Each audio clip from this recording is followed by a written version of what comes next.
and stuff. All right, Enfield. Yeah. What's up? How you doing? It's your place.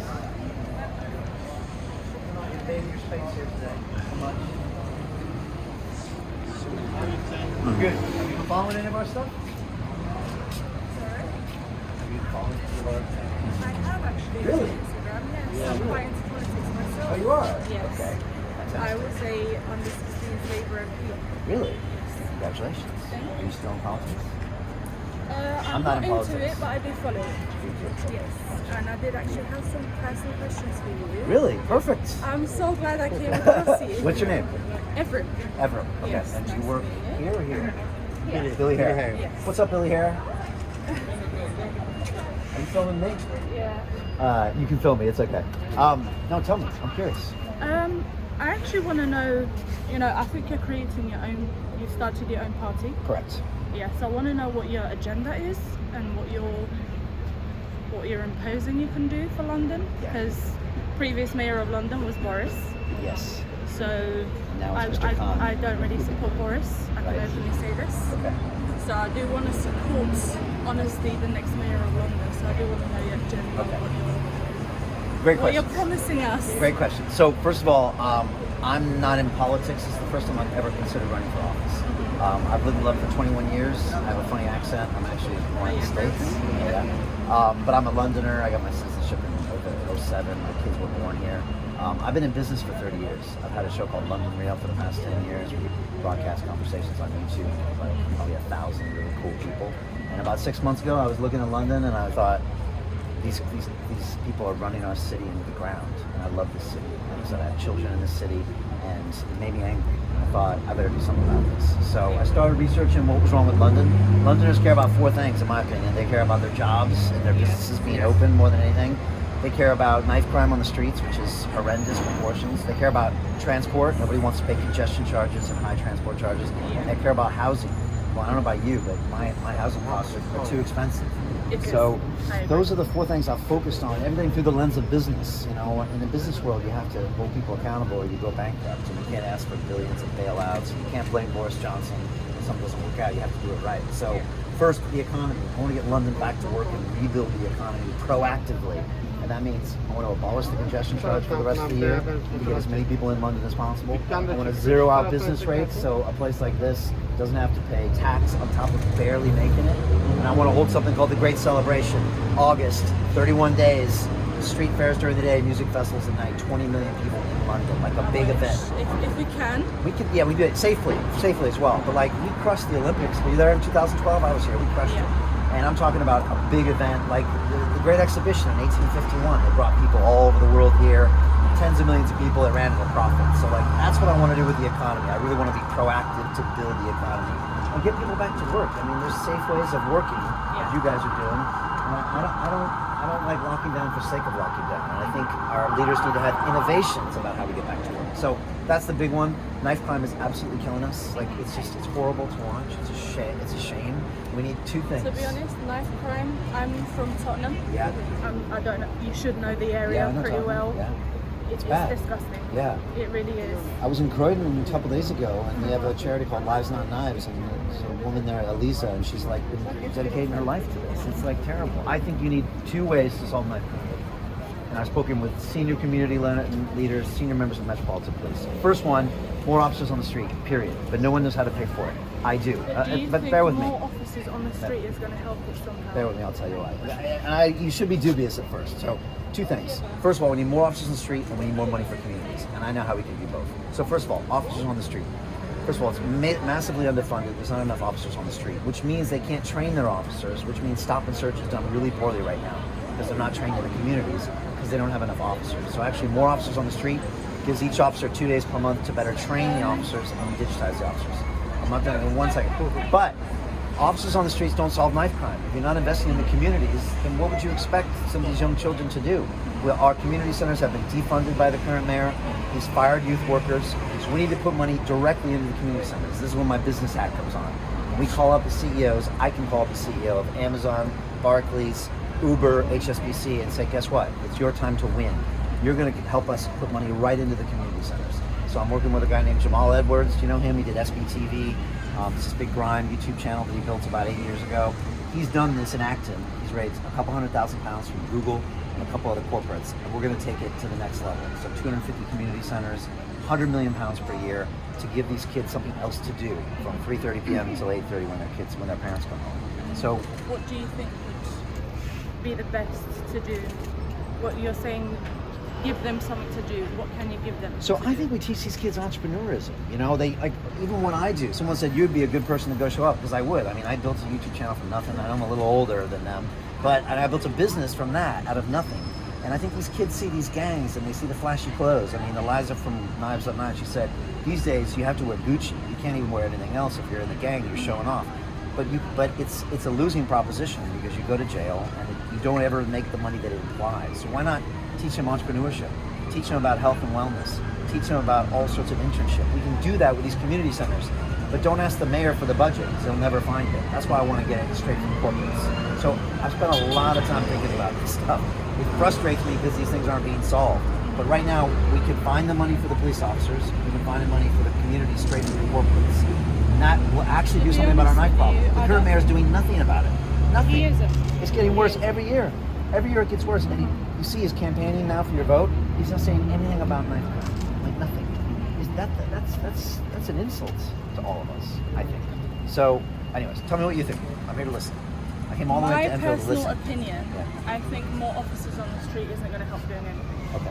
Tell me Because even if more people apply for it, I personally have applied for the Met myself as well. Okay. I got turned away Right. personally because of my tattoos. Okay. That was They probably don't have the budget either. coming from a suburban area myself. People don't like seeing officers on the street. Okay. They get more annoyed about it. People that are involved with crime. My area is full of crime. People in gangs.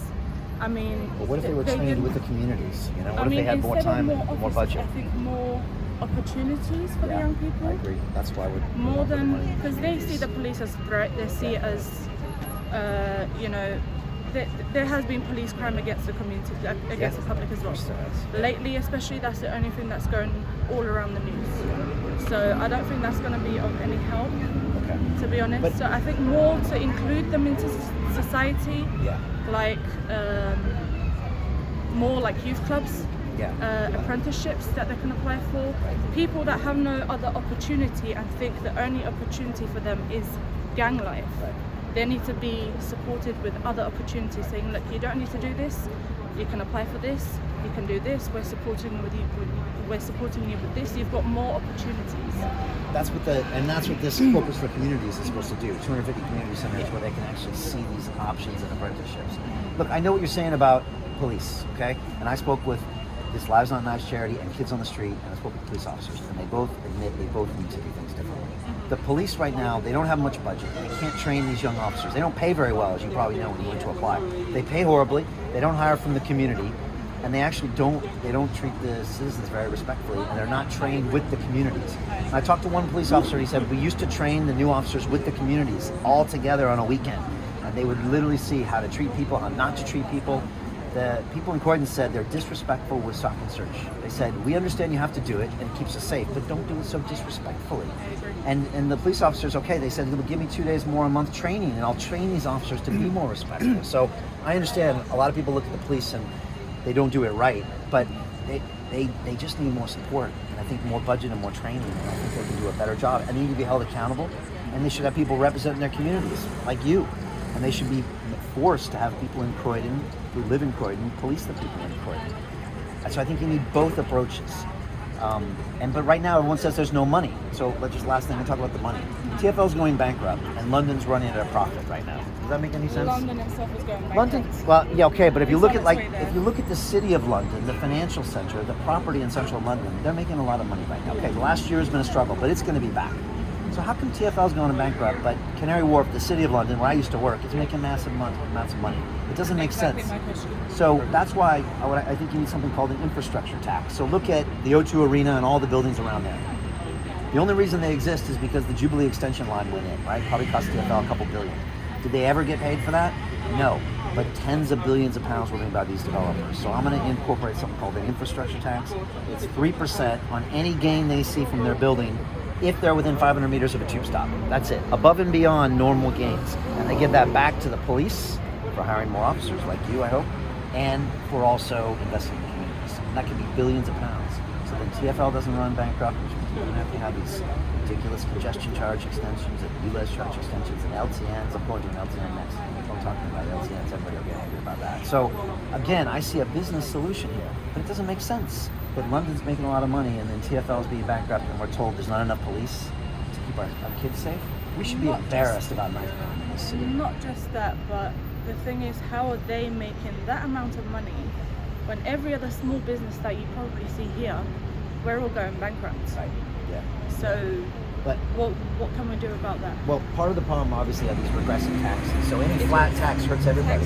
So even the mayor who's supposed to be a labor guy, he says, "Oh, I'm sorry, it's a regressive tax. You just increased council taxes, right? You just increased and extended the congestion charge, no TNs.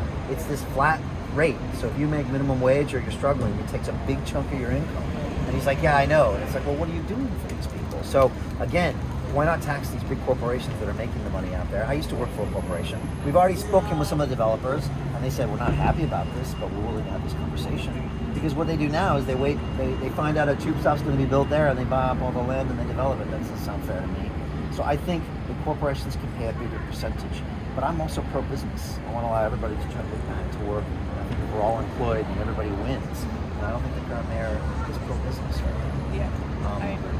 So it's like those four things. And also affordable housing. He hasn't built any houses in 5 years. He promised 80,000 homes per year. He's built 12,000 new homes. So I work with this top architect in London. It's called Modular Homes. I just dropped my manifesto. I'll show you what they look like. These are homes that you actually design actually in a factory. You can make a three bedroom, 4 bedroom, 5 bedroom, and then you can literally construct them in weeks on TfL land. And this is a site, I'm trying to find my housing process, in Hackney Wick, where we've scoped out what these buildings look like. It's modular housing. They're 4 stories tall. You can design them. They're really nice on the inside. They're about 100,000 pounds each. And this is actually built on TfL land in Hackney Wick, to where we already own the land. They can construct this within a few weeks. You custom design it in a factory. It comes out. It's super green. And people can have these beautiful houses to live in. As opposed to these politicians, they just keep talking about building housing. It's like, it frustrates me. The more I learn about the system, of course, yeah, affordable housing, which will help everybody's housing. Everyone in London struggles. I'm going to build 50,000 new homes by Christmas. No one believes me. But I know exactly where I'm going to put them, in every borough as well. They can literally spring up, even in bad areas where you see disused areas that turn to like gang crime, we can build beautiful houses. So those are the things that Londoners don't care about. I really think that have really good solutions. Like my team, we spent 8 months researching this. But this is our manifesto, by the way. We just dropped this. It's on our website. You've never seen this before. Do you have a spare one? Yeah, we're just printing them right now. I'll give you the website link. Okay. This is literally my last one. All my notes are on here. But we just dropped it today. But it's like 48 pages, and it goes into like exact detail of what we want to do. Some people have said it's the best manifesto they've ever seen. So, to be honest, I was quite confused because I keep seeing on Instagram sponsored #Brian for Mayor. Okay. How many times I even had conversations with my sister saying I'm not quite sure about his manifesto because it's not quite out there yet. I don't know who he is. I don't know where he came from. I don't know. I didn't know anything about you, to be honest. Okay. Even though you've got a lot of sponsored adverts, you've got a lot of information on your Instagram. I didn't know this much in detail, so I am glad I got to meet you. Well, I'm glad I got to meet you too. I'm glad as well. And what did you learn from those videos? Like, you just didn't know what I was doing? Or did you learn anything from those? I just knew more about you. I knew, okay, he's running for mayor, but I didn't know what exactly he wants to do for London. But now that I do, I think I may have changed my mind for the voting. Uh-oh. You weren't sure about me before. I wasn't. Why? Sorry. Tell me. Be honest. Because I didn't know much about you. I mean, not everyone would get to meet you in person like I did. That's true. So not everyone's going to be able to change their mind like I did as well. So I think what I impose, I know I've got no right to, sorry, but I don't know if you already do this, but more like interviews like this and post it on your Instagram so people from the public have questions like me, you know, more realistic questions, and if they can get the answers to their questions, I probably asked you questions that they wanted to know. Definitely. So if they can know the answers to that as well, I think more people would be on your side, to be honest. It's really good advice. I appreciate it.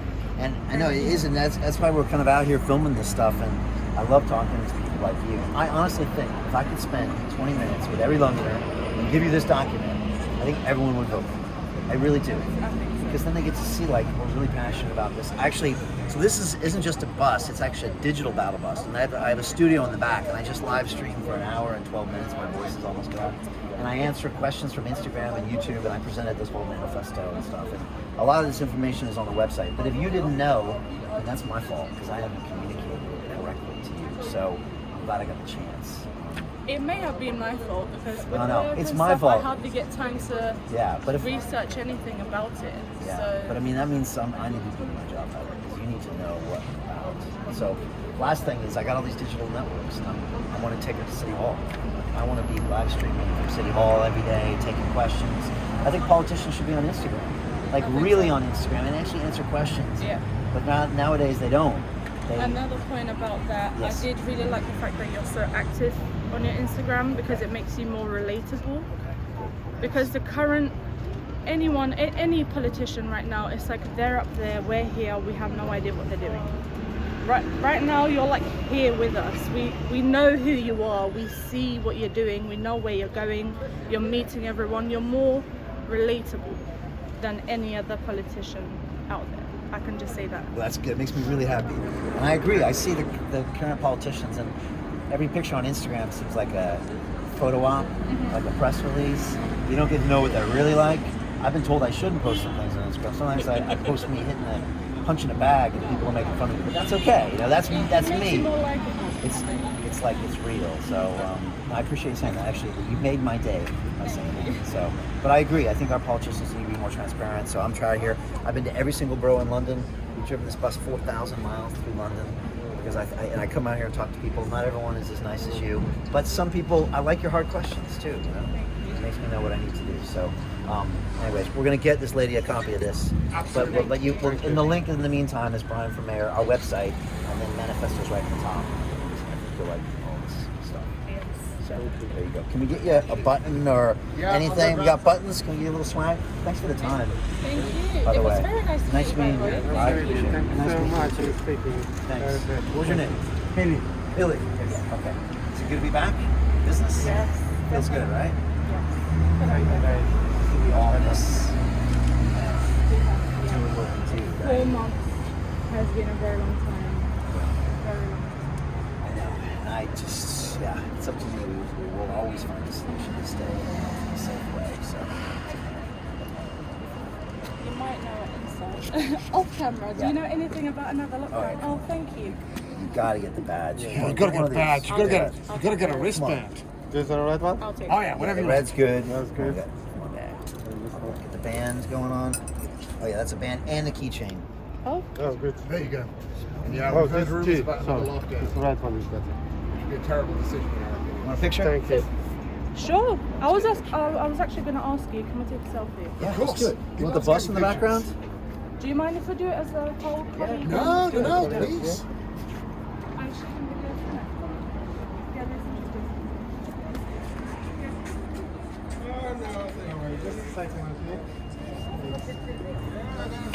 Hi, how are you? What's your name? Aisha, nice to meet you. All right, we're doing a big. All right, you want to get closer to the bus? No, you got it. And the Let's do it boss for and the the- Come on, let's go in chairman front of the bus. outside. Them Let's do a big group them selfie. chain in there. You can mark to shut that door. Okay. All right, it's good. Okay, we're getting it. All right, okay. You got good selfie skills. You good? I got All selfie together? skills. Yeah. Let's do this. Sorry, you want to fix the hair? We gotta get the hair right. Coming in.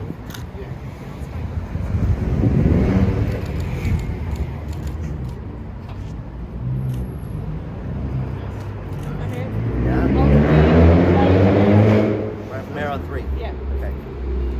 1, 2, 3.